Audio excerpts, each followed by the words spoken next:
1950 ശേഷം ചൈന ആദ്യമായി വിരമിക്കൽ പ്രായം ഉയർത്തുന്നു. രാജ്യത്തെ വയോജനങ്ങളുടെ എണ്ണത്തിലുള്ള വർധനയും പെൻഷൻ ഫണ്ടിലെ കുറവും കണക്കിലെടുത്താണ് തീരുമാനം. പെൻഷൻ പ്രായം ഉയർത്താനുള്ള ശുപാർശ വെള്ളിയാഴ്ച അംഗീകരിച്ചു. ബ്ലൂ കോളർ വനിതകളുടെ വിരമിക്കൽ പ്രായം 50 നിന്ന് 55 ആയും വൈറ്റ് കോളർ ജോലികളിൽ ജോലി ചെയ്യുന്ന സ്ത്രീകളുടെ വിരമിക്കൽ പ്രായം 55 നിന്ന് 58 ആയും ഉയർത്താൻ തീരുമാനിച്ചു. പുരുഷന്മാരുടെ വിരമിക്കൽ പ്രായം 60 നിന്ന് 63 ആക്കി ഉയർത്തി. 2025 ജനുവരി 1 മുതലാകും തീരുമാനം പ്രാവർത്തികമാവുക. അടുത്ത 15 വർഷത്തേക്ക് ഓരോ മാസവും വിരമിക്കൽ പ്രായം ഉയർത്തിയാകും തീരുമാനം പ്രാവർത്തികമാക്കുക. ജീവനക്കാർക്ക് വിരമിക്കൽ പ്രായം 3 വർഷം വരെ നീട്ടാനും അനുവാദമുണ്ട്.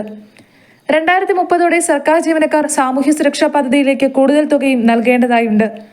എങ്കിൽ മാത്രമാകും പെൻഷൻ ലഭ്യമാകുക.